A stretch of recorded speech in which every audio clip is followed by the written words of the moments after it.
The Pomegranate Seeds is taking a turn here from where some of our other stories, and we are going to lean into some more of the scientific side of Greek mythology, trying to explain how our world became the way it is. And specifically for the Pomegranate Seeds, we are talking about the science behind seasons. Why does our world have seasons is the question it's trying to answer. Now remember, Greek mythology leans into two questions here. How should I live? What should my character be? And kind of how was this world created? What is the science behind this world and what is happening here? So this is going to be our first story that's really leaning into just the science of how did the world get where it was. Honestly, for our modern day readers, it reminds me a lot of some of the stories we find in the movie Moana and how they talked about the demigods created, that one demigod created fire and all the different things. And it explained how the world was kind of created and became what it is. Okay, so for the pomegranate seeds, I want you to really be thinking about two things as we read through this story. One, I want you to think about Persephone's relationship both with her mother and with Pluto, okay? And just thinking about what do those relationships look like and how would you classify and define them. And number two, I want you to be paying attention to seasons. How does this relate to seasons of the year and make any connections that you can in those points? And I've had a lot of questions recently about this book that I use. This is my reading journal. And if you want to know more about how I use this, I've made a video right over here that you can check out. And if we haven't met before, hi, I'm Erica Lynn. I'm a homeschooling mom of 4, and it is my hope to help make homeschooling easy for you too. So I'm taking some of the things that were difficult or hard for us, and I'm making videos to help give you my tips and tricks and to help walk you through and model for you how we like to learn in these areas. Mother Ceres was exceedingly fond of her daughter Persephone and seldom let her go alone into the fields. Now remember, Nathaniel Hawthorne is using the Roman names, so Mother Ceres is also known as Demeter if you're using the Greek names. But just at the time when my story begins, the good lady was very busy because she had the care of the wheat and the Indian corn and the rye and barley and, in short, of the crops of every kind all over the earth.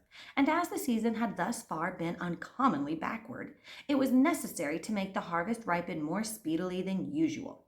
Did you notice the parallelism at the beginning of that sentence? So she put on her turban made of poppies, a kind of flower which she was always noted for wearing, and got into her car drawn by a pair of winged dragons, and was just ready to set off. "Dear mother," said Persephone, "I shall be very lonely while you are away. May I not run down to the shore and ask some of the sea nymphs to come up out of the waves and play with me?" "Yes, child," answered Mother Ceres. "The sea nymphs are good creatures and will never lead you into any harm, but you must take care not to stray away from them, nor go wandering about the fields by yourself. Young girls without their mothers to take care of them are very apt to get into mischief." That sentence right there is a little bit of foreshadowing. It is also one of the key components, so I would go ahead and highlight that blue or yellow. This is one of the things that you want to assess at the end of the story is, did this mother do her job taking care of her daughter? Did this daughter do her job of being wise and discerning? The child promised to be as prudent as if she were a grown-up woman, and by the time the winged dragons had whirled the car out of sight, she was already on the shore, calling to the sea nymphs to come and play with her.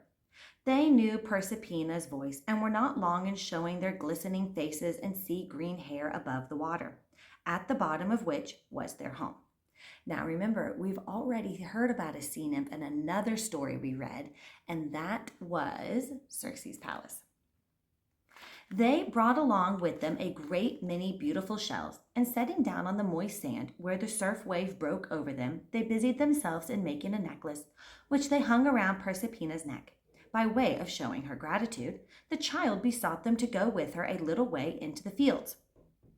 Now, right now, that should be triggering something. What did her mother say? I highlighted that green as an event or an action, like this is a life-changing moment, so that they might gather abundance of flowers with which she would make each of her kind playmates a wreath. "Oh no, dear Proserpina," cried the sea nymphs. "We dare not go with you upon the dry land. We are apt to grow faint, unless at every breath we can snuff up the salt breeze of the ocean. And don't you see how careful we are to let the surf wave break over us every moment or two, so as to keep ourselves comfortably moist? If it were not for that, we should look like bunches of uprooted seaweed dried in the sun." "It is a great pity," said Proserpina, "but do you wait for me here, and I will run and gather my apron full of flowers and be back again before the surf wave has broken 10 times over you. I long to make you some wreaths that shall be as lovely as this necklace of many-colored shells." "We will wait then," answered the sea nymphs. "But while you are gone, we may as well lie down on a bank of soft sponge under the water. The air today is a little too dry for our comfort, but we will pop up our heads every few minutes to see if you are coming." The young Proserpina ran quickly to a spot where, only the day before, she had seen a great many flowers. These, however, were now a little past their bloom, and, wishing to give her friends the freshest and loveliest blossoms, she strayed farther into the fields, and found some that made her scream with delight. Never had she met with such exquisite flowers before. Violets so large and fragrant, roses with so rich and delicate a blush, such superb hyacinthas and such aromatic pinks, and many others, some of which seemed to be of new shapes and colors. 2 or 3 times, moreover, she could not help thinking that a tuft of most splendid flowers had suddenly sprouted out of the earth before her very eyes, as if on purpose to tempt her a few steps farther. I like that blue or yellow. That is a key moment here. Proserpina's apron was soon filled and brimming over with delightful blossoms. She was on the point of turning back in order to rejoin the sea nymphs and set with them on the moist sands, all twining wreaths together. But a little farther on, what should she behold? It was a large shrub, completely covered with the most magnificent flowers in the world. "The darlings!" cried Proserpina. And then she thought to herself, "I was looking at that spot only a moment ago. How strange it is that I did not see the flowers." The nearer she approached the shrub, the more attractive it looked, until she came quite close to it, and then, although its beauty was richer than words can tell, she hardly knew whether to like it or not. It bore above 100 flowers of the most brilliant hues, and each different from the others, but all having a kind of resemblance among themselves, which showed them to be sister blossoms. But there was a deep, glossy luster on the leaves of the shrubs and on the petals of the flowers that made Proserpina doubt whether they might not be poisonous. To tell you the truth, foolish as it may seem, she was half inclined to turn around and run away. Now, she may call that foolish, but we may learn that that is really her conscience or her gut telling her what to do. "What a silly child I am," thought she, taking courage. "Is it really the most beautiful shrub that ever sprang out of the earth? I will pull it up by the roots and carry it home and plant it in my mother's garden." Holding up her apron full of flowers with her left hand, Proserpina seized the large shrub with the other and pulled, but it was hardly able to loosen the soil around its roots. What a deep-rooted plant it was! Again the girl pulled with all her might and observed that the earth began to stir and crack to some distance around the stem. She gave another pull, but relaxed her hold, fancying that there was a rumbling sound right beneath her feet. Did the roots extend down into some enchanted cavern? Again, some foreshadowing. Then, laughing at herself for so childish a notion, she made another effort. Up came the shrub, and Proserpina staggered back, holding the stem triumphantly in her hand and gazing at the deep hole which its roots had left in the soil. Much to her astonishment, the hole kept spreading, wider and wider, and growing deeper and deeper, until it really seemed to have no bottom.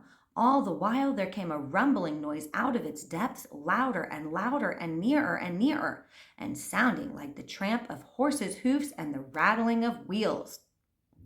Did you notice the parallelism in that last sentence? Even though they weren't side by side, this was a creative use of this rhetorical device. They spread them out with clauses in between them, but there were 4 parallel phrases in this last sentence. Too much frightened to run away, she stood straining her eyes into this wonderful cavity and soon saw a team of 4 sable horses snorting smoke out of their nostrils and tearing their way out of the earth with a splendid golden chariot whirling at their heels. They leapt out of the bottomless hole, chariot and all, and there they were, tossing their black manes, flourishing their black tails, and curveting with every one of their hoofs off the ground at once. Close by the spot where Persephone stood, in the chariot sat the figure of a man, richly dressed, with a crown on his head, all flaming with diamonds. He was of a noble aspect and rather handsome, but looked sullen and discontented, and he kept rubbing his eyes and shading them with his hand, as if he did not live enough in the sunshine to be very fond of its light. As soon as this personage saw the affrighted Persephone, he beckoned her to come a little nearer. "Do not be afraid," said he, with as cheerful a smile as he knew how to put on. "Come, will you not like to ride a little way with me in my beautiful chariot?" But Persephone was so alarmed that she wished for nothing but to get out of his reach. And no wonder. The stranger did not look remarkably good-natured, in spite of his smile, and as for his voice, its tones were deep and stern, and sounded as much like the rumbling of an earthquake underground than anything else. As is always the case with children in trouble, Persephone's first thought was to call for her mother. "Mother, Mother Ceres," cried she, all in a trouble, "come quickly and save me." Now, I want to pause right here because she knows that she's in trouble now. How many times, if you go back and look, was there a warning, a foreshadowing, or a sort of conscience pull at Persephone to be on guard and to not trust what was happening here? This is a very important point to say that none of us ever end up in a bad situation or in trouble without having some forewarning, a gut feeling, or a conscience feeling that something was not right. So go back and count how many warnings Persephone got and put that in the comments below, because I think it is way more than enough to prove she should be more prudent. But her voice was too faint for her mother to hear. Indeed, it is most probable that Ceres was then 1,000 miles off, making the corn grow in some far distant country. Nor could it have availed her, poor daughter, even had she been within hearing. For no sooner did Persephone begin to cry out than the stranger leapt to the ground, caught the child in his arms, and again mounted the chariot, shook the reins, and shouted to the 4 black horses to set off. They immediately broke into so swift a gallop that it seemed rather like flying through the air than running along the earth. In a moment, Persephone lost sight of the pleasant vale of Ina, in which she had always dwelt. Another instant, and even the summit of Mount Etna had become so blue in the distance that she could scarcely distinguish it from the smoke that gushed out of its crater. But still the poor child screamed and scattered her apron full of flowers along the way, and left a long cry trailing behind the chariot. And many mothers, to whose ears it came, ran quickly to see if any mischief had befallen their children. But Mother Ceres was a great way off and could not hear the cry. As they rode on, the stranger did his best to soothe her. Now, I want to take a moment and I want to ask you, does this story of her being kidnapped and carried off remind you of anything else? Does it parallel any other story? First thing that pops to my mind is the story of the dragon's teeth, where the sister is taken off on the white bull. You ought to take a moment and contrast the scene where she is riding away on the white bull with the scene where Persephone is riding away with the horses on the chariot. There are so many similar statements there. And it makes me question, in both of these situations, these children had the same lesson to learn about being wise and prudent instead of trusting and allowing themselves to be deceived and carried off. And I'd love to hear any of your thoughts in the comments below because it's such a cool discussion. "Why should you be so frightened, my pretty child?" said he, trying to soften his voice. "I promise not to do you any harm. What, you have been gathering flowers? Wait till we come to my palace, and I will give you a garden full of prettier flowers than those, all made of pearls and diamonds and rubies. Can you guess who I am? They call my name Pluto, and I am the king of diamonds and all other precious stones. Every atom of the gold and silver that lies under the earth belongs to me. So say nothing of the copper and iron and of the coal mines which supply me with an abundance of fuel. Do you see the splendid crown upon my head? You may have it for a plaything. Oh, we shall be very good friends, and you will find me more agreeable than you expect when once we get out of this troublesome sunshine. Now, reminder here, in Greek, Pluto's name is Hades, and that might help you connect him to other images that you have of him. Let me go home, cried Proserpina. Let me go home. My home is better than your mother's, answered King Pluto. It is a palace all made of gold with crystal windows, and because there is little or no sunshine thereabouts, the apartments are illuminated with diamond lamps. You never saw anything half so magnificent as my throne.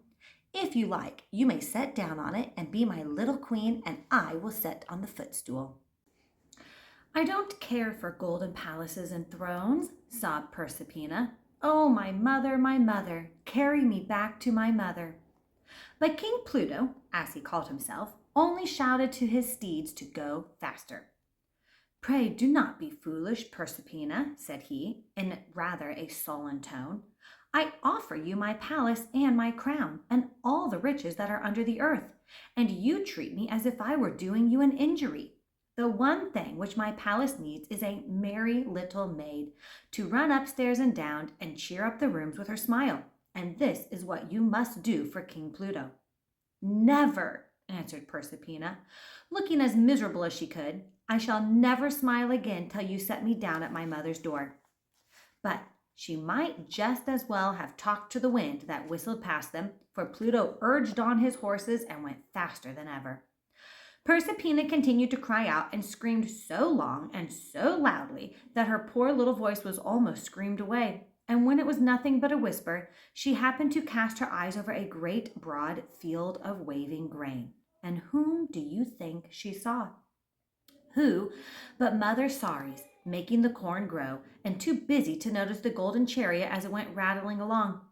The child mustered all her strength and gave one more scream, but was out of sight before Ceres had time to turn her head. King Pluto had taken a road which now began to grow excessively gloomy. It was bordered on each side with rocks and precipices, between which the rumbling of the chariot wheels was reverberated, with a noise like rolling thunder. The trees and bushes that grew in the crevices of the rocks had very dismal foliage, and by, although it was hardly noon, the air became obscured with a gray twilight. The black horses had rushed along so swiftly that they were already beyond the limits of the sunshine. But the duskier it grew, the more did Pluto's visage assume an air of satisfaction. After all, he was not an ill-looking person, especially when he left off twisting his features into a smile that did not belong to them. Proserpina peeped at his face through the gathering dusk and hoped that he might not be so very wicked as she at first thought him. Ah, this twilight is truly refreshing, said King Pluto, after being so tormented with that ugly and impertinent glare of the sun. How much more agreeable is lamplight or torchlight, more particularly when reflected from diamonds. It will be a magnificent sight when we get to my palace. Is it much farther? Asked Proserpina, and will you carry me back when I have seen it? We will talk of that by and by, answered Pluto. We are just entering my dominions. Do you see that tall gateway before us? When we pass those gates, we are at home, and there lies my faithful mastiff at the threshold. Cerberus, Cerberus, come hither, my good dog. So saying, Pluto pulled at the reins and stopped the chariot right between the tall, massive pillars of the gateway. The mastiff of which he had spoken got up from the threshold and stood on his hinder legs so as to put his forepaws on the chariot wheel. But my stars, what a strange dog it was! Why, he was a big, rough, ugly-looking monster with 3 separate heads, and each of them fiercer than the 2 others. But fierce as they were, King Pluto patted them all. He seemed as fond of his 3-headed dog as if it had been a sweet little spaniel, with silken ears and curly hair. Cerberus, on the other hand, was evidently rejoiced to see his master and expressed his attachment as other dogs do by wagging his tail at a great rate. Proserpina's eyes being drawn to it by its brisk motion, she saw that this tail was neither more nor less than a live dragon, with fiery eyes and fangs that had a very poisonous aspect. And while the three-headed Cerberus was fawning so lovingly on King Pluto, there was the dragon tail wagging against its will and looking as cross and ill-natured as you can imagine on its own separate account. "Will the dog bite me?" asked Proserpina, shrinking closer to Pluto. "What an ugly creature he is." "Oh, never fear," answered her companion. "He never harms people unless they try to enter my dominions without being sent for, or to get away when I wish to keep them here. Down, Cerberus! Now, my pretty Proserpina, we will drive on." On went the chariot, and King Pluto seemed greatly pleased to find himself once more in his own kingdom. He drew Proserpina's attention to the rich vein of gold that were to be seen among the rocks, and pointed to several places where one stroke of a pickaxe would loosen a bushel of diamonds. All along the road, indeed, there were sparkling gems, which would have been of inestimable value above ground, but which here were reckoned for the meaner sort and hardly worth a beggar's stooping for. Not far from the gateway they came to a bridge, which seemed to be built of iron. Pluto stopped the chariot and bade Proserpina look at the steam which was gilding so lazily beneath it. Never in her life had she beheld so torpid, so black, so muddy-looking a stream.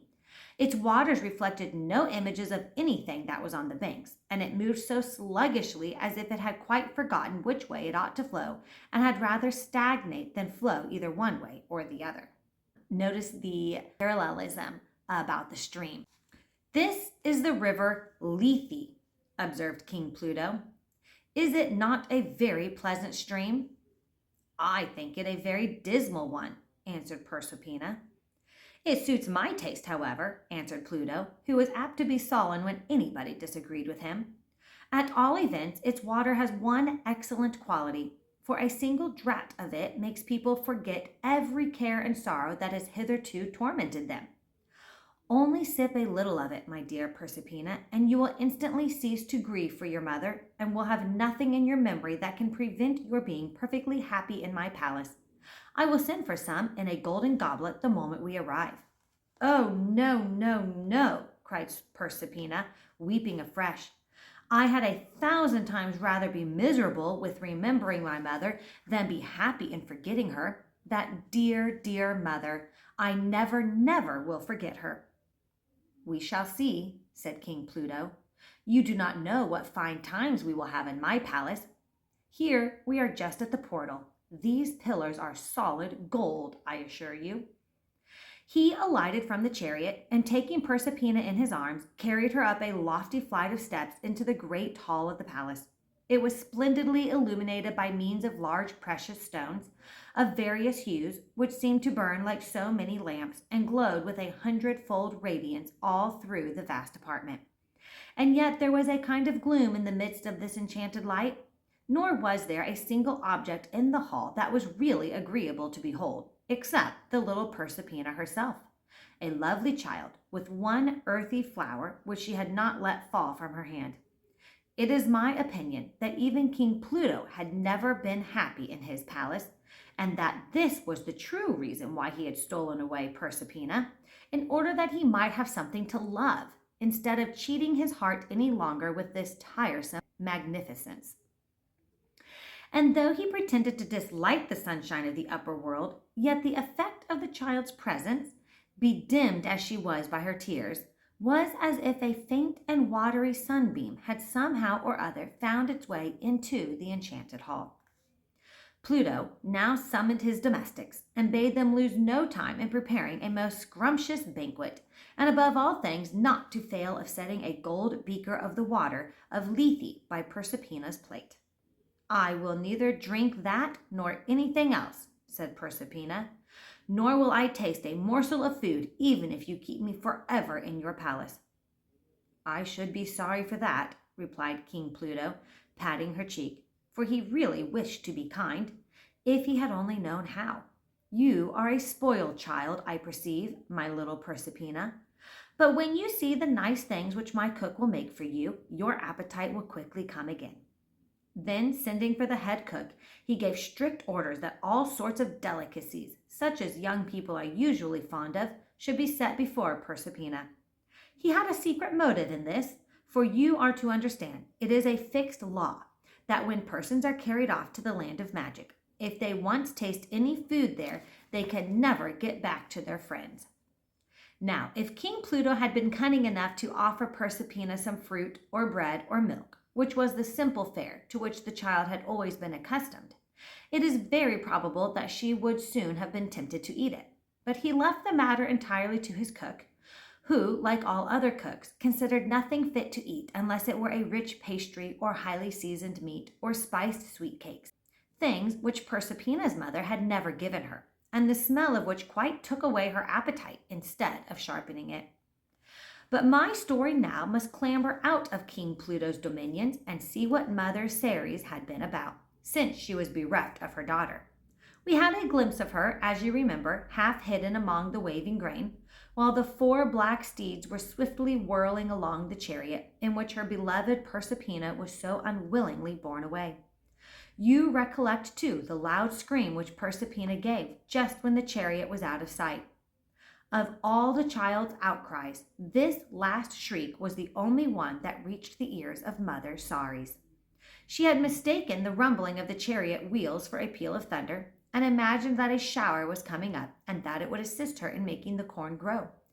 But at the sound of Proserpina's shriek, she started and looked about in every direction, not knowing whence it came, but feeling almost certain that it was her daughter's voice. It seemed so unaccountable, however, that the girl should have strayed over so many lands and seas, which she herself could not have traversed without the aid of her winged dragons, that the good Ceres tried to believe it must be the child of some other parent, and not her own darling Proserpina, who had uttered this lamentable cry. Nevertheless, it troubled her with a vast many tender fears, such as are ready to bestir themselves in every mother's heart, when she finds it necessary to go away from her dear children without leaving them under the care of some maiden aunt or other such faithful guardian. So she quickly left the field in which she had been so busy, and, as her work was not half done, the grain looked next day as if it needed both sun and rain, and as if it were blighted in the ear and had something the matter with its roots. The pair of dragons must have had very nimble wings, for in less than an hour Mother Ceres had alighted at the door of her home and found it empty. Knowing, however, that the child was fond of sporting on the seashore, she hastened thither as fast as she could, and there beheld the wet faces of the poor sea nymphs peeking over a wave. All this while the good creatures had been waiting on the bank of sponge, and once every half minute or so had popped up their foreheads above water to see if their playmate were yet coming back. When they saw Mother Ceres, they sat down on the crest of the surf wave and let it toss them ashore at her feet. "Where is Proserpina?" cried Ceres. "Where is my child? Tell me, you naughty sea nymphs, have you enticed her under the sea?" "Oh, no, good Mother Ceres," said the innocent sea nymphs, tossing back their green ringlets and looking her in the face. "We never should dream of such a thing. Proserpina has been at play with us, it is true, but she left us a long while ago, meaning only to run a little way upon the dry land and gather some flowers for a wreath. This was early in the day, and we have seen nothing of her since." Ceres scarcely waited to hear what the nymphs had to say before she hurried off to make inquiries all through the neighborhood. But nobody told her anything that would enable the poor mother to guess what had become of Proserpina. A fisherman, it is true, had noticed her little footprints in the sand as he went homeward along the beach with a basket of fish. A rustic had seen the child stooping to gather flowers. Several persons had heard either the rattling of chariot wheels or the rumbling of distant thunder. And one old woman, while plucking vervain and catnip, had heard a scream, but supposed it to be some childish nonsense and therefore did not take the trouble to look up. The stupid people! It took them such a tedious while to tell the nothing that they knew that it was dark night before Mother Ceres found out that she must seek her daughter elsewhere. So she lighted a torch and set forth, resolving never to come back until Persephone was discovered. In her haste and trouble of mind, she quite forgot her car and the winged dragons. Or it may be she thought that she could follow up the search more thoroughly on foot. At all events, this was the way in which she began her sorrowful journey, holding her torch before her and looking carefully at every object along the path. As if it happened, she had not gone far before she found one of the magnificent flowers which grew up on the shrub that Persephone had pulled up. Ha! Thought Mother Ceres, examining it by torchlight. Here is mischief in this flower. The earth did not produce it by any help of mine, nor of its own accord.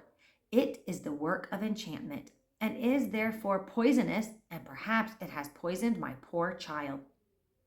But she put the poisonous flower in her bosom, not knowing whether she might ever find any other memorial of Persephone. All night long, at the door of every cottage and farmhouse, Ceres knocked and called up the weary laborers to inquire if they had seen her child, and they stood, gaping and half asleep, at the threshold, and answered her pityingly, besought her to come in and rest. At the portal of every palace, too, she made so loud a summons that the menials hurried to throw open the gate, thinking it must be some great king or queen who would demand a banquet for supper and a stately chamber to repose in. And when they saw only a sad and anxious woman with a torch in her hand and a wreath of withered poppies on her head, they spoke rudely and sometimes threatened to set the dogs upon her. But nobody had seen Persephone, nor could give Mother Ceres the least hint which way to seek her. Thus passed the night, and still she continued her search without setting down to rest, or stopping to take food, or even remembering to put out the torch, although first the rosy dawn and then the glad light of the morning sun made its red flame look thin and pale. But I wonder what sort of stuff this torch was made of, for it burned dimly through the day, and at night was as bright as ever, and never was extinguished by the rain or wind in all the weary days and nights while Ceres was seeking for Persephone. It was not merely of human beings that she asked tidings of her daughter. In the woods and by the stream she met creatures of another nature, who used in those old times to haunt the pleasant and solitary places, and were very sociable with persons who understood their language and customs, as Mother Ceres did. Sometimes, for instance, she tapped with her finger against the knotted trunk of a majestic oak, and immediately its rude bark would cleave asunder, and forth would step a beautiful maiden, who was the hamadryad of the oak, dwelling inside of it, sharing its long life and rejoicing when its green leaves sported with the breeze. You might remember hearing about the hamadryad in the Ceres Palace book, so this gives you a better image of what that creature was. But not one of these leafy damsels has seen Persephone. Then, going a little farther, Ceres would, perhaps, come to a fountain, gushing out of a pebbly hollow in the earth, and would dabble with her hand in the water. Behold, up through its sandy and pebbly bed, along with the fountain's gush, a young woman with dripping hair would arise, and stand gazing at Mother Ceres, half out of the water, and undulating up and down with its ever restless motion. But when the mother asked whether her poor lost child had stopped to drink of the fountain, the naiad with weeping eyes, for these water nymphs had tears to spare for everybody's grief, would answer no, in a murmuring voice which was just like the murmur of the stream. This naiad is another creature that was in the woman's waiting room at Ceres' palace. Often, likewise, she encountered fauns who looked like sunburnt country people, except that they had hairy ears and little horns upon their foreheads, and the hinder legs of goats on which they gamboled merrily about the woods and fields. They were the frolicsome kind of creature, but grew as sad as their cheerful dispositions would allow when Ceres inquired for her daughter. They had no good news to tell, but sometimes she came suddenly upon a rude gang of satyrs, who had faces like monkeys and horses' tails behind them, and who were generally dancing in a very boisterous manner, with shouts of noisy laughter. When she stopped to question them, they would only laugh the louder, and make new merriment out of the lone woman's distress. How unkind of those ugly satyrs! And once, when crossing a solitary sheep pasture, she saw a personage named Pan, seated at the foot of a tall rock and making music on a shepherd's flute. He too had horns and hairy ears and goat's feet, but being acquainted with Mother Ceres, he answered her question as civilly as he knew how, and invited her to taste some milk and honey out of a wooden bowl. But neither could Pan tell her what had become of Proserpina any better than the rest of these wild people. And thus Mother Ceres went wandering about for 9 long days and nights, finding no trace of Proserpina unless it were now and then a withered flower. And these she picked up and put in her bosom, because she fancied that they might have fallen from her poor child's hand. This reminds me of a breadcrumb trail, like in Hansel and Gretel. All day she traveled onward through the hot sun, and at night again the flame of the torch would redden and gleam along the pathway, and she continued her search by its light without ever setting down to rest. On the 10th day she chanced to espy the mouth of a cavern, within which, though it was bright noon everywhere else, there would have been only a dusky twilight. But it so happened that a torch was burning there. It flickered and struggled with the duskiness, but could not half light up the gloomy cavern with all its melancholy glimmer. Ceres was resolved to leave no spot without a search, so she peeped into the entrance of the cave and lighted it up a little more by holding her own torch before her.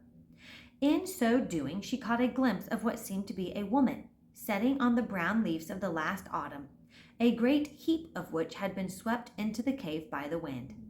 This woman, if woman it were, was by no means so beautiful as many of her sex, for her head, they tell me, was shaped very much like a dog's, and by way of ornament she wore a wreath of snakes around it. But Mother Ceres, the moment she saw her, knew that this was an odd kind of person, who put all her enjoyment in being miserable, and never would have a word to say to other people unless they were as melancholy and wretched as she herself delighted to be. I am wretched enough now, thought poor Ceres, to talk with this melancholy Hecate. Were she 10 times sadder than ever she was yet. So she stepped into the cave and sat down on the withered leaves by the dog-headed woman's side. In all the world, since her daughter's loss, she had found no other companion. "Oh, Hecate," said she, "if ever you lose a daughter, you will know what sorrow is. Tell me, for pity's sake, have you seen my poor child Proserpina pass by the mouth of your cavern?" "No," answered Hecate in a cracked voice, and sighing betwixt every word or two. "No, Mother Ceres, I have seen nothing of your daughter, but my ears, you must know, are made in such a way that all cries of distress and affright all over the world are pretty sure to find their way to them. And 9 days ago, as I sat in my cave, making myself very miserable, I heard the voice of a young girl shrieking as if in great distress. Something terrible has happened to the child, you may rest assured. As well as I could judge, a dragon or some other cruel monster was carrying her away." "You kill me by saying so," cried Ceres, almost ready to faint. "Where was the sound, and which way did it seem to go?" "It passed very swiftly along," said Hecate, "and at the same time there was a heavy rumbling of wheels towards the eastward. I can tell you nothing more, except that, in my honest opinion, you will never see your daughter again. The best advice I can give you is to take up your abode in this cavern, where we will be the 2 most wretched women in the world." "Not yet, dark Hecate," replied Ceres, "but do you first come with your torch and help me to seek for my lost child, and when there shall be no more hope of finding her, if that black day is ordained to come, then, if you will give me room to fling myself down either on these withered leaves or on the naked rock, I will show what it is to be miserable. But until I know that she has perished from the face of the earth, I will not allow myself space even to grieve." The dismal Hecate did not much like the idea of going abroad into the sunny world, but then she reflected that the sorrow of the disconsolate Ceres would be like a gloomy twilight round them both, let the sun shine ever so brightly, and that therefore she might enjoy her bad spirits quite as well as if she were to stay in the cave. So she finally consented to go, and they set out together, both carrying torches, although it was broad daylight and clear sunshine. The torchlight seemed to make a gloom, so that the people whom they met along the road could not very distinctly see their figures, and indeed, if they once caught a glimpse of Hecate, with the wreath of snakes round her forehead, they generally thought it was prudent to run away without waiting for a second glance. As the pair traveled along in this woe-begone manner, a thought struck Ceres. "There is one person," she exclaimed, "who must have seen my poor child, and can doubtless tell me what has become of her. Why did I not think of him before? It is Phoebus." "What?" said Hecate. "The young man that always sets in the sunshine? Oh, pray, do not think of going near him. He is gay, light, frivolous young fellow, and will only smile in your face. And besides, there is such a glare of the sun about him that he will quite blind my poor eyes, which I have almost wept away already." "You have promised to be my companion," answered Ceres. "Come, let us make haste, or the sunshine will be gone, and Phoebus along with it." Accordingly, they went along in quest of Phoebus, both of them sighing grievously, and Hecate, to say the truth, making a great deal worse lamentation than Ceres, for all the pleasure she had, lay in being miserable, and therefore she made the most of it. By and by, after a pretty long journey, they arrived at the sunniest spot in the whole world. There they beheld a beautiful young man, with long curling ringlets, which seemed to be made of golden sunbeams. His garments were like light summer clouds, and the expression of his face was so exceedingly vivid that Hecate held her hands before his eyes, muttering that he ought to wear a black veil. Phoebus, for this was the very person whom they were seeking, had a lyre in his hands, and was making its chords tremble with sweet music, at the same time singing a most exquisite song, which he had recently composed. For being a great many other accomplishments, this young man was renowned for his admirable poetry. As Ceres and her dismal companion approached him, Phoebus smiled on them so cheerfully that Hecate's wreath of snakes gave a spiteful hiss, and Hecate heartily wished herself back in her cave.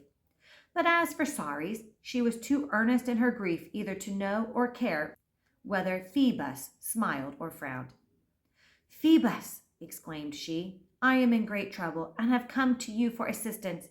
Can you tell me what has become of my dear child Proserpina?" "Proserpina? Proserpina, did you call her name?" answered Phoebus, endeavoring to recollect, for there was such a continual flow of pleasant ideas in his mind that he was apt to forget what had happened no longer ago than yesterday. "Ah, yes, I remember her now. A very lovely child indeed. I am happy to tell you, my dear madam, that I did see the little Proserpina not many days ago. You may make yourself perfectly easy about her. She is safe and in excellent hands." "Oh, where is my dear child?" cried Ceres, clapping her hands and flinging herself at his feet. "Why," said Phoebus, and as he spoke he kept touching his lyre so as to make a thread of music run in and out among his words. "As the little damsel was gathering flowers, and she has really a very exquisite taste for flowers, she was suddenly snatched up by King Pluto and carried off to his dominions. I have never seen in that part of the universe, but the royal palace, I am told, is built in a very noble style of architecture, and of the most splendid and costly materials. Gold, diamonds, pearls, and all manner of precious stones will be your daughter's ordinary playthings. I recommend to you, my dear lady, to give yourself no uneasiness. Proserpina's sense of beauty will be duly gratified, and even in spite of the lack of sunshine, she will lead a very enviable life." "Hush! Say not such a word," answered Ceres indignantly. "What is there to gratify her heart? What are all the splendors you speak of without affection? I must have her back again. Will you go with me, Phoebus, to demand my daughter of this wicked Pluto?" "Pray excuse me," replied Phoebus with an obstinance. "I certainly wish you success, and regret that my own affairs are so immediately pressing that I cannot have the pleasure of attending you. Besides, I am not upon the best of terms with King Pluto. To tell you the truth, his three-headed mastiff would never let me pass the gateway, for I should be compelled to take a sheaf of sunbeams along with me, and those, you know, are forbidden things in Pluto's kingdom." "Ah, Phoebus," cried Ceres, her bitter meaning in her words, "you have a harp instead of a heart. Farewell."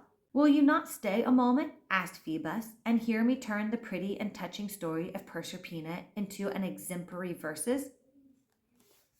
But Ceres shook her head and hastened away along with Hecate. Phoebus, who, as I have told you, was an exquisite poet, forthwith began to make an ode about the poor mother's grief, and if we were to judge of his sensibility by his beautiful production, he must have been endowed with a very tender heart. But when a poet gets into the habit of using his heartstrings to make chords for his lyre, he may thrum upon them as much as he will without any great pain to himself. Accordingly, though Phoebus sang a very sad song, he was as merry all the while as were the sunbeams amid which he dwelt. Poor Mother Ceres had now found out what had become of her daughter, but was not a whit happier than before. Her case, on the contrary, looked more desperate than ever. As long as Proserpina was above ground, there might have been hopes of regaining her. But now that the poor child was shut up within the iron gates of the king of the mines, at the threshold of which lay the three-headed Cerberus, there seemed no possibility of her ever making her escape. The dismal Hecate, who loved to take the darkest view of things, told Ceres that she had better come with her to the cavern and spend the rest of her life in being miserable. Ceres answered that Hecate was welcome to go back thither herself, but that for her part she would wander about the earth in quest of the entrance to King Pluto's dominions. And Hecate took her at her word and hurried back to her beloved cave, frightening a great many little children with a glimpse of her dog's face as she went. Poor Mother Ceres! It is melancholy to think of her, pursuing her toilsome way all alone and holding up that never-dying torch, the flame of which seemed an emblem of the grief and hope that burned together in her heart. So much did she suffer that though her aspect had been quite youthful when her troubles began, she grew to look like an elderly person in a very brief time. She cared not how she was dressed, nor had she ever thought of flinging away the wreath of withered poppies, which she put on the very morning of Proserpina's disappearance. She roamed about in so wild a way, with her hair so disheveled, that people took her for some distracted creature, and never dreamed that this was Mother Ceres, who had the oversight of every seed which the husbandmen planted. Nowadays, however, she gave herself no trouble about seed time nor harvest, but left the farmers to take care of their own affairs, and the crops to fade or flourish as the case might be. There was nothing now in which Ceres seemed to feel an interest, unless when she saw children at play or gathering flowers along the wayside. Then indeed she would stand and gaze at them with tears in her eyes. The children, too, appeared to have a sympathy with her grief, and would cluster themselves in a little group about her knees, and look up wistfully in her face, and Ceres, after giving them a kiss all round, would lead them to their homes and advise their mothers never to let them stray out of sight. "For if they do," said she, "it may happen to you, as it has to me, that the iron-hearted King Pluto will take a liking to your darlings and snatch them up in his chariot and carry them away." One day during her pilgrimage in quest of the entrance to Pluto's kingdom, she came to the palace of King Ceres, who reigned at Eleusis. Ascending a lofty flight of steps, she entered the portal and found the royal household in very great alarm about the queen's baby. The infant, it seems, was sickly, being troubled with its teeth, I suppose, and would take no food, and was all the time moaning with pain. The queen, her name was Metanira, was desirous of finding a nurse, and when she beheld a woman of matronly aspect coming up the palace steps, she thought, in her own mind, that here was the very person whom she needed. So Queen Metanira ran to the door, with the poor wailing baby in her arms, and besought Ceres to take charge of it, or at least to tell her what would do it good. "Will you trust the child entirely to me?" asked Ceres. "Yes, and gladly too," answered the queen, "if you will devote all your time to him, for I can see that you have been a mother." "You are right," said Ceres. "I once had a child of my own. Well, I will be the nurse of this poor sickly boy. But beware, I warn you, that you do not interfere with any kind of treatment which I may judge proper for him. If you do so, the poor infant must suffer for his mother's folly." Then she kissed the child, and it seemed to do him good, for he smiled and nestled closely into her bosom. So Mother Ceres set her torch in a corner, where it kept burning all the while, and took up her abode in the palace of King Celeus, as nurse to the little Prince Demeter. She treated him as if he were her own child, and allowed neither the king nor the queen to say whether he should be bathed in warm or cold water, or what he should eat, or how often he should take the air, or when he should be put to bed. You would hardly believe me if I were to tell you how quickly the baby prince got rid of his ailment and grew fat and rosy and strong, and how he had 2 rows of ivory teeth in less time than any other little fellow, before or since, instead of the palest and wretchedest and puniest imp in the world, as his own mother confessed him to be when Ceres first took him in charge. He was now a strapping baby, crowing, laughing, kicking up his heels, and rolling from one end of the room to the other. All the good women of the neighborhood crowded to the palace and held up their hands in unutterable amazement at the beauty and wholesomeness of this darling little prince. Their wonder was the greater because he was never seen to taste any food, not even so much as a cup of milk. "Pray, nurse," the queen kept saying, "how is it that you make the child thrive so?" "I was a mother once," Ceres always replied, "and having nursed my own child, I know what other children need." But Queen Metanira, as was very natural, had a great curiosity to know precisely what the nurse did to her child. One night, therefore, she hid herself in the chamber where Ceres and the little prince were accustomed to sleep. There was a fire in the chimney, and it had now crumbled into great coals and embers, which lay glowing on the hearth, with a blaze flickering up now and then, and flinging a warm and ruddy light upon the walls. Ceres sat before the hearth with the child in her lap, and the firelight making her shadow dance upon the ceiling overhead. She undressed the little prince and bathed him all over with some fragrant liquid out of a vase. The next thing she did was to rake back the red embers and make a hollow place among them, just where the back log had been. At last, while the baby was crowing and clapping its fat little hands and laughing in the nurse's face, just as you may have seen your little brother or sister do before going into its warm bath, Ceres suddenly laid him, all naked as he was, in the hollow among the red-hot embers. She then raked the ashes over him and turned quietly away. You may imagine, if you can, how Queen Metanira shrieked, thinking nothing less than that her dear child would be burnt to a cinder. She burst forth from her hiding place and, running to the hearth, raked open the fire and snatched up poor little Prince Demeter out of his bed of live coals, one of which he was gripping in each of his fists. He immediately set up a grievous cry, as babies are apt to do when rudely startled out of a sound sleep. To the queen's astonishment and joy, she could perceive no token of the child's being injured by the hot fire in which he had lain. She now turned to Mother Ceres and asked her to explain the mystery. "Foolish woman," answered Ceres, "did you not promise to entrust this poor infant entirely to me? You little know the mischief you have done him. Had you left him to my care, he would have grown up like a child of celestial birth, endowed with superhuman strength and intelligence, and would have lived forever. Do you imagine that earthly children are to become immortal without being tempted to do it in the fiercest heat of the fire? But you have ruined your own son, for though he will be a strong man and a hero in his day, yet on account of your folly he will grow old and finally die, like the sons of other women. The weak tenderness of his mother has cost the poor boy an immortality. Farewell." Saying these words, she kissed the little Prince Demeter and sighed to think what he had lost, and took her departure without heeding Queen Metanira, who entreated her to remain and cover up the child among the hot embers as often as she pleased. Poor baby, he never slept so warmly again.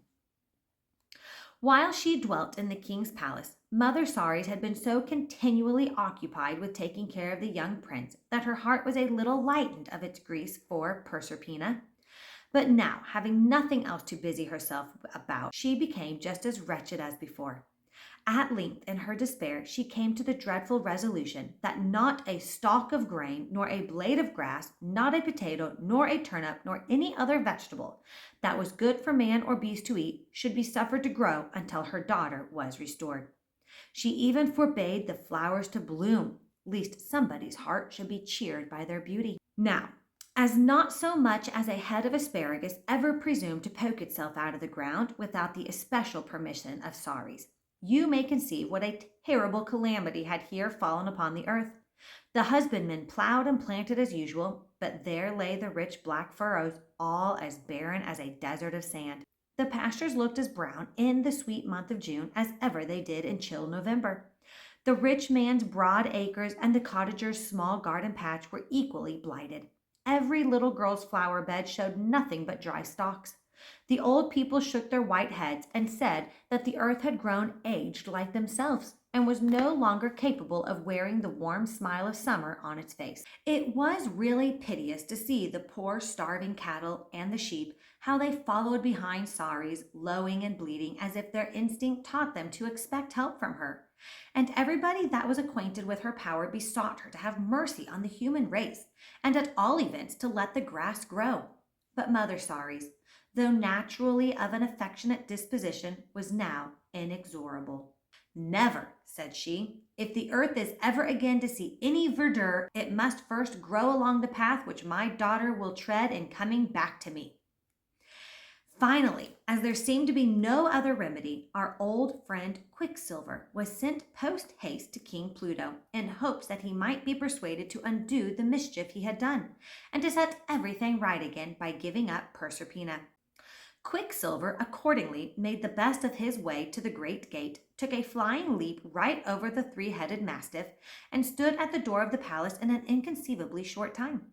The servants knew him both by his face and garb, for his short cloak and his winged cap and shoes, and his snaky staff had often been seen thereabouts in times gone by.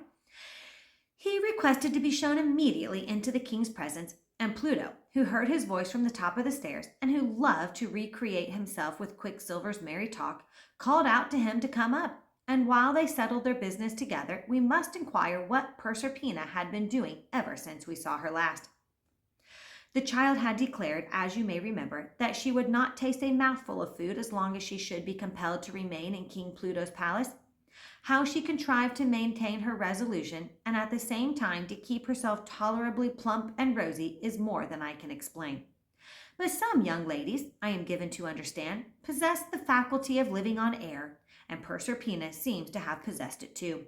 At any rate, it was now 6 months since she left the outside of the earth, and not a morsel, so far as the attendants were able to testify, had yet passed between her teeth.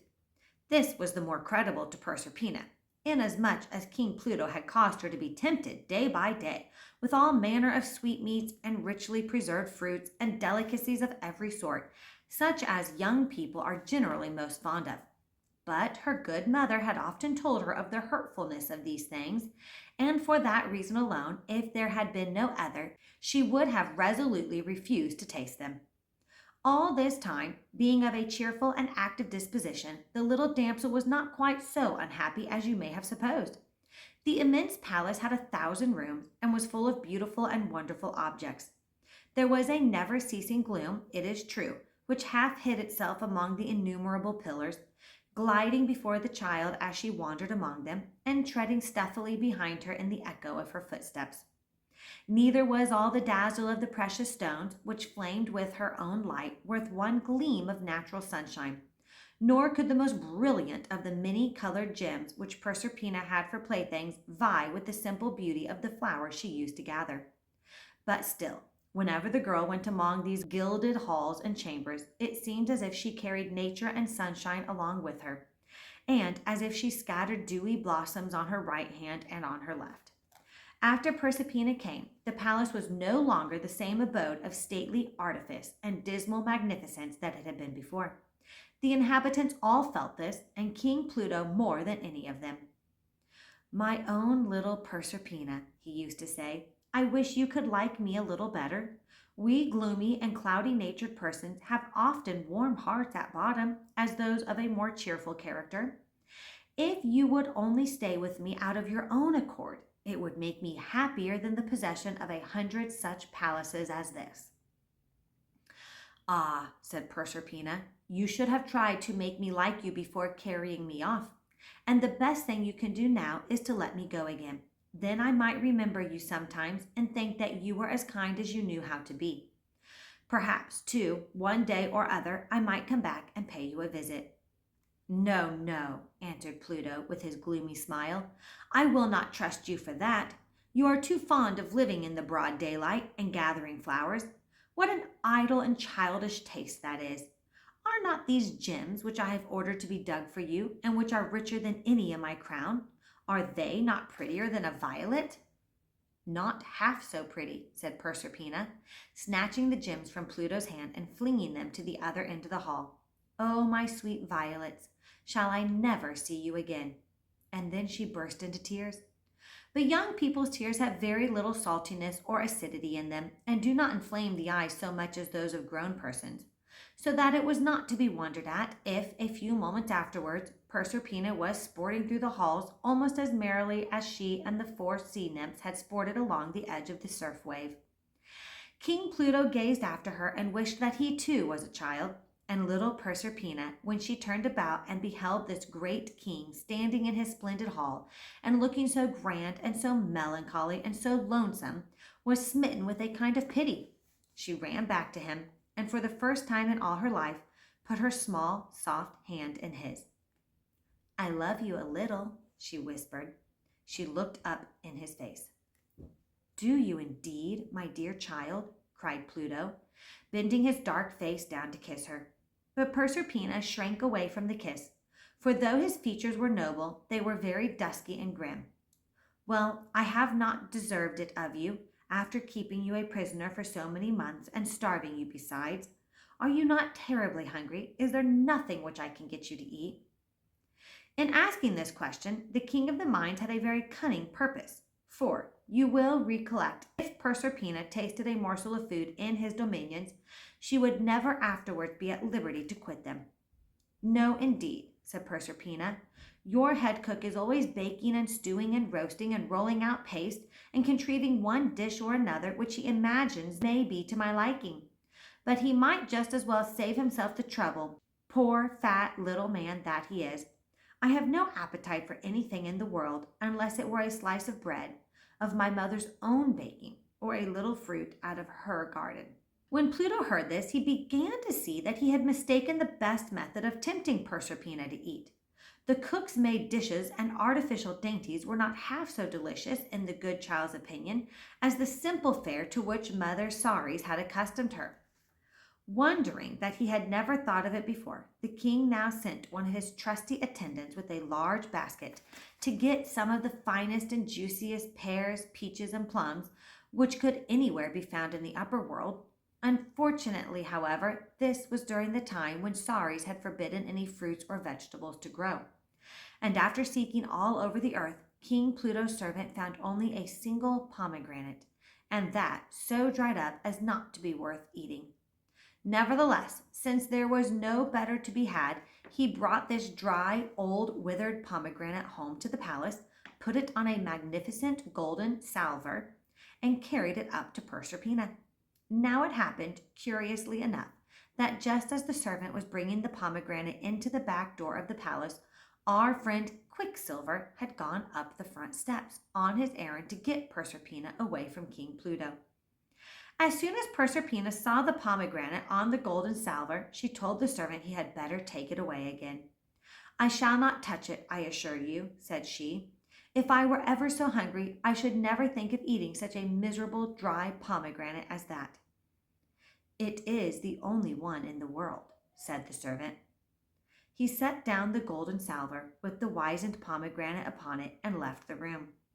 When he was gone, Proserpina could not help coming close to the table and looking at this poor specimen of dried fruit with a great deal of eagerness, for, to say the truth, on seeing something that suited her taste, she felt all the 6 months' appetite taking possession of her at once. To be sure, it was a very wretched-looking pomegranate, and seemed to have no more juice in it than an oyster shell.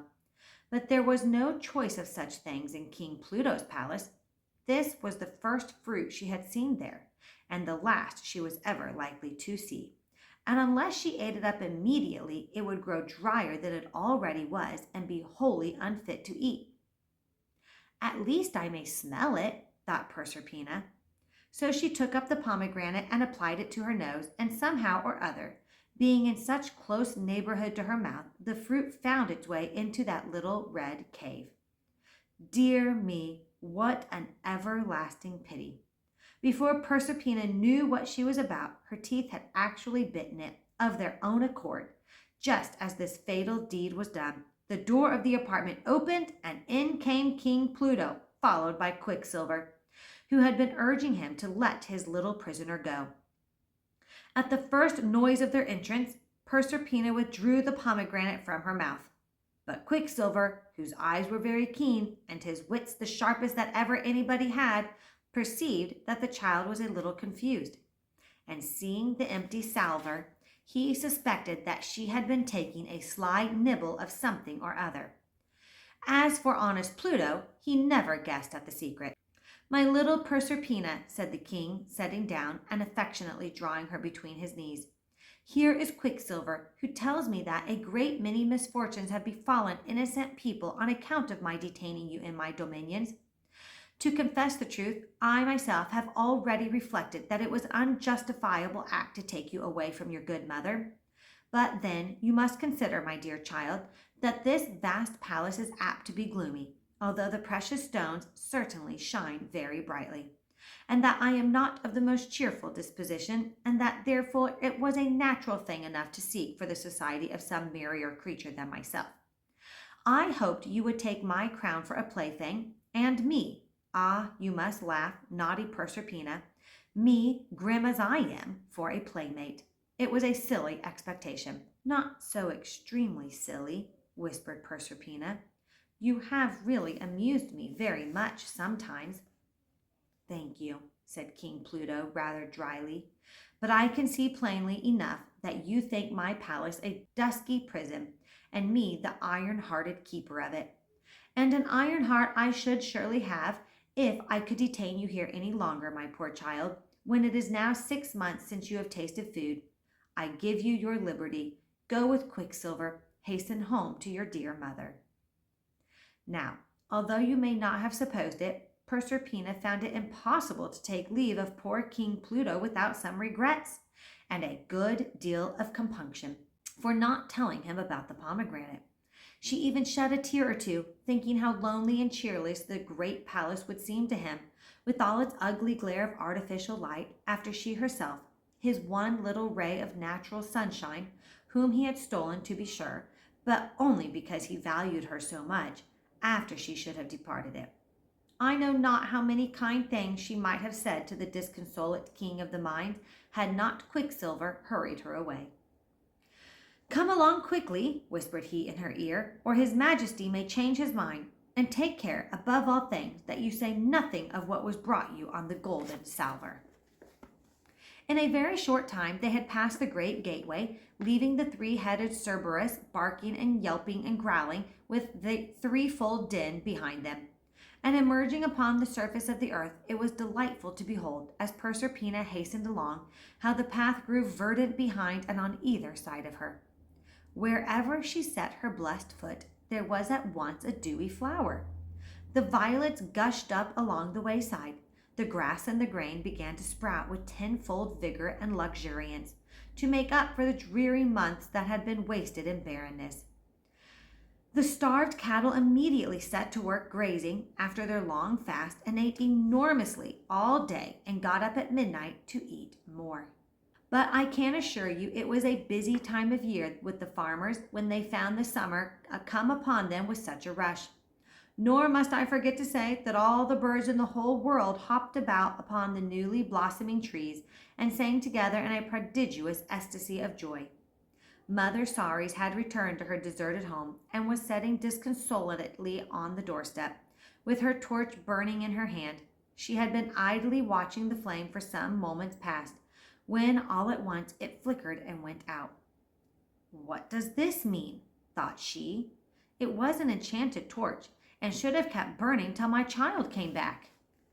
Lifting her eyes, she was surprised to see a sudden verdure flashing over the brown and barren fields, exactly as you may have observed a golden hue gleaming far and wide across the landscape from the just risen sun. "Does the earth disobey me?" exclaimed Mother Ceres indignantly. "Does it presume to be green when I have bidden it be barren until my daughter shall be restored to my arms?" "Then open your arms, dear mother," cried a well-known voice, "and take your little daughter into them." And Proserpina came running and flung herself upon her mother's bosom. Their mutual transport is not to be described. The grief of their separation had caused both of them to shed a great many tears, and now they shed a great many more because their joy could not so well express itself in any other way. When their hearts had grown a little more quiet, Mother Ceres looked anxiously at Proserpina. "My child," said she, "did you taste any food while you were in King Pluto's palace?" "Dearest mother," exclaimed Proserpina, "I will tell you the whole truth. Until this very morning, not a morsel of food had passed my lips, but today they brought me a pomegranate. A very dry one it was, and all shriveled up till there was little left of it but seeds and skin. Having seen no fruit for so long a time, and being faint with hunger, I was tempted just to bite it. The instant I tasted it, King Pluto and Quicksilver came into the room. I had not swallowed a morsel, but, dear mother, I hope it was no harm, but 6 of the pomegranate seeds, I am afraid, remained in my mouth." "Oh, unfortunate child and miserable me!" exclaimed Ceres. "For each of those 6 pomegranate seeds, you must spend 1 month of every year in King Pluto's palace. You are but half restored to your mother. Only 6 months with me and 6 with that good-for-nothing King of Darkness." "Do not speak so harshly of poor King Pluto," said Proserpina, kissing her mother. "He has some very good qualities, and I really think I can bear to spend 6 months in his palace, if he will only let me spend the other 6 with you. He certainly did very wrong to carry me off, but then, as he says, it was but a dismal sort of life for him to live in that great gloomy palace all alone, and it has made a wonderful change in his spirits to have a little girl to run upstairs and down. There is some comfort in making him so happy, and so upon the whole, dearest mother, let us be thankful that he is not to keep me the whole year round." And that is the end. There's lots of things that you can discuss. There's some great thought questions at the end of this chapter. But one of the things I want to point out is this is simply one of the Greek mythology's methods and ways of making sense of the seasons of the year and explaining how the seasons came to be. Something that I think is really interesting with this story is how much it parallels the lost child and the journey of the mother in the very first story, or the second story, The Dragon's Teeth. And I think that it's very interesting to compare the two. So put in the comments below any similarities or differences you see between the search for the first child and the search for the second child, both told in both of these stories. It is really fascinating. And I hope that has helped your enjoyment and understanding of the pomegranate seeds. Please remember to like and subscribe to my channel and to this video. That helps me a ton. And if you made it all the way to the end, please put a heart in the comments below so I know. I love that so much. You all have a blessed day.